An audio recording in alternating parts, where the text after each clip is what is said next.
ইহঁতৰ পোহনীয়া মাইকী ভাটৌ চৰাইটো ৱালৰ ওপৰত কিবা এটা কাৰণতে মৰি আছিল। তাৰ পাছত বিট্টুৰ ভাইটি আৰু ভণ্টি মিলি ভাটৌ চৰাইটোক তাৰ পৰা লৈ আহিছিল ঘৰৰ ভিতৰত। সময়টো আছিল তেতিয়া আমৰ ছিজন। ইহঁত ৩ বন্ধু মিলি পথাৰৰ মাজেদি গৈ আছিল আম খাবলৈ। কিন্তু ইহঁত ৩ বন্ধুৰ মাজত এজনৰ নাম আছিল বিট্টু। বিট্টু যেতিয়া আম পাৰিবলৈ আমজোপাৰ ওপৰলৈ উঠিছিল, পাছতে বিট্টু আমজোপাৰ ওপৰত এটা ডাঙৰ ডালিত কিবা এটা ফুটা দেখিবলৈ পাইছিল। বিট্টু ফুটাটো দেখাৰ পাছত ভালকৈ ফুটাটো যেতিয়া চাইছিল, তাৰ পাছতে বিট্টু তাৰ বন্ধুৰ পিঠিত উঠি ফুটাটো ভালকৈ চোৱাৰ পাছত বিট্টু দেখিবলৈ পাইছিল যে ফুটাটোৰ ভিতৰত কিবা এটা বাৰু দেখা গৈছিল। তাৰ পাছতে বিট্টু যেতিয়া ভালকৈ ফুটাটো চোৱাৰ পাছত বিট্টু গম পাইছিল যে এইটো এটা ভাটৌ চৰাইৰ বাহ আছিল, যাৰ ভিতৰত ভাটৌ চৰাইয়ে ৩টা পোৱালি জন্ম দিছিল। তাৰ পাছত বিট্টু গছৰ ফুটাটোৰ ভিতৰত যেতিয়া হাত সোমাইছিল, তেতিয়া বিট্টু হাত সোমাই ভাটৌ চৰাইৰ পোৱালিবোৰ এটা এটাকৈ ৩টা ভাটৌ চৰাইৰ সৰু সৰু পোৱালি বিট্টু ওলাই লৈ আহিছিল। ওলাই অনাৰ পাছতে বিট্টু এটা কাৰ্টনৰ ভিতৰত ভাটৌ চৰাইৰ পোৱালিবোৰ ৰাখি এটা ভাটৌ চৰাইৰ পোৱালি বিট্টু হাতত লৈ চাইছিল যে ভাটৌ চৰাইৰ পোৱালিবোৰ ইমানেই সৰু আছিল, এতিয়াও ভাটৌ চৰাইৰ পোৱালিৰ গাঁতত ভালকৈ নোম গজা নাছিল, যাৰ কাৰণে বিট্টু ভাটৌ চৰাইৰ পোৱালিবোৰ পুহিবলৈ তাৰ ঘৰলৈ লৈ গৈছিল। ঘৰলৈ নিয়াৰ পাছত বিট্টু ভাটৌ চৰাইৰ পোৱালিবোৰক এটা টেবুলৰ ওপৰত ৰাখি দোকানৰ পৰা ঘেঁহুৰ গুড়ি কিনি আনি এটা কাঁহীত পানী ভৰাই ঘেঁহুৰ গুড়িবোৰ ভালকৈ মিহলাই ভাটৌ চৰাইৰ পোৱালিবোৰক টেবুলৰ ওপৰত লৈ আহিছিল খুৱাই দিবলৈ। তাৰ পাছতে বিট্টু চাইছিল যে ভাটৌ চৰাইৰ পোৱালিবোৰ ইমানেই সৰু আছিল, এতিয়া ভাটৌ চৰাইৰ পোৱালিবোৰ নিজে খাবলৈ নোৱাৰিব, যাৰ কাৰণে বিট্টু এটা ইনজেকশ্যন চিৰিজৰ মাধ্যমত ঘেঁহুৰ গুড়িবোৰ ইনজেকশ্যন চিৰিজৰ ভিতৰত সোমাই ভাটৌ চৰাইৰ পোৱালিকেইটাক অলপ অলপকৈ ইনজেকশ্যন চিৰিজৰ মাধ্যমত খুৱাই দিছিল।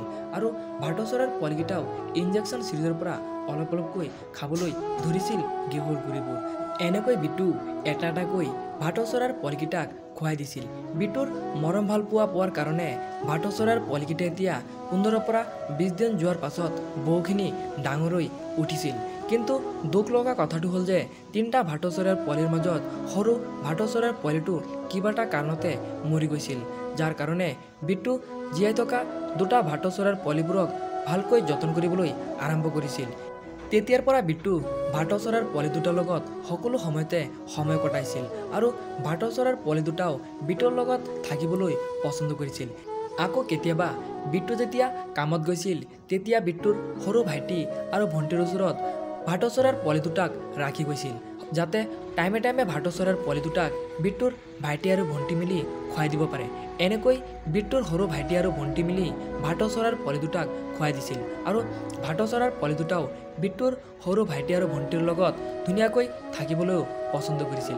কেতিয়াবা বিট্টুৰ ভাইটি আৰু ভণ্টি মিলি ভাটৌ চৰাইৰ পোৱালিকেইটাৰ লগত খেলিছিল। আকৌ কেতিয়াবা বিট্টুৰ সৰু ভাইটি আৰু ভণ্টি যেতিয়া ভাটৌ চৰাইৰ পোৱালিকেইটাক মাতিছিল, তেতিয়া ভাটৌ চৰাইৰ পোৱালি দুটা দৌৰি গৈছিল বিট্টুৰ ভাইটি আৰু ভণ্টিৰ ওচৰত। এনেকৈ প্ৰায় সময় কাটিছিল প্ৰায় 1 মাহ।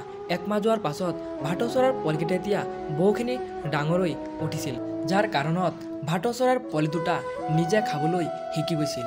বিট্টুৰ হাতৰ পৰা এতিয়া খাবলৈ ধৰিছিল ভাটৌ চৰাইৰ পোৱালি দুটা আৰু বেছি বেছিকৈ এতিয়া বিট্টুৰ লগত থাকিবলৈ পচন্দ কৰিছিল ভাটৌ চৰাইৰ পোৱালি দুটা। ভাটৌ চৰাইৰ পোৱালি দুটা যেতিয়া পূৰা ডাঙৰ হৈ উঠিছিল, তেতিয়া বিট্টু ভাটৌ চৰাইৰ পোৱালি দুটাক তাৰ ঘৰৰ ভিতৰত এৰি ৰাখিছিল।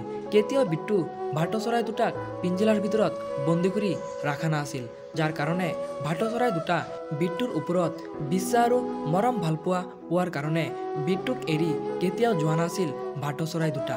কেতিয়াবা বিট্টুৰ হাতত বা কান্ধত বহি বিট্টুৰ লগত খেলিছিল, আকৌ কেতিয়াবা মৰমৰে বিট্টুৰ গালতে চুমা খাইছিল। আকৌ কেতিয়াবা বিট্টু নিজ হাতেৰে খুৱাই দিছিল ভাটৌ চৰাই দুটাক আৰু সকলো সময়তে মুক্ত আকাশত এৰি ৰাখিছিল ভাটৌ চৰাই দুটাক। মৰমৰে বিট্টু ভাটৌ চৰাই দুটাৰ নাম দিছিল মিঠু বুলি। মিঠুকৈ মাতিলে ভাটৌ চৰাই দুটা য'তে থাকে বিট্টুৰ ওচৰলৈ গুচি আহে। এনেকৈ বিট্টুৰ লগত ভাটৌ চৰাই দুটাৰ মৰমৰ সম্পৰ্ক আৰু লাহে লাহে গভীৰ হৈ উঠিছিল। বিট্টুৰ পোহনীয়া ভাটৌ চৰাই দুটা এতিয়া লাহে লাহে কথা পাতিবলৈ শিকিছিল।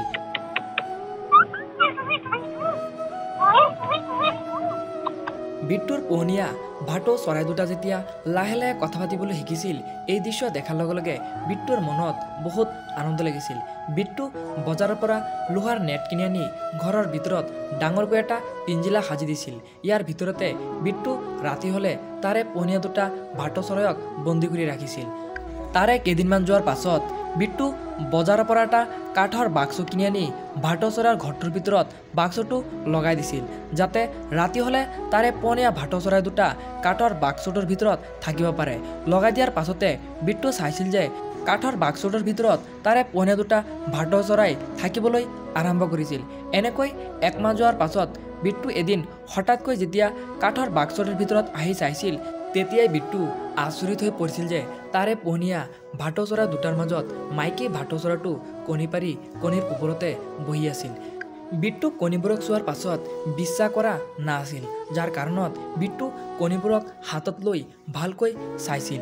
চোৱাৰ পাছতে বিট্টু চাই আৰু আনন্দ হৈছিল যে তাৰে পোহনীয়া ভাটৌ চৰাইটো সঁচাকৈ কণী পাৰিছিল।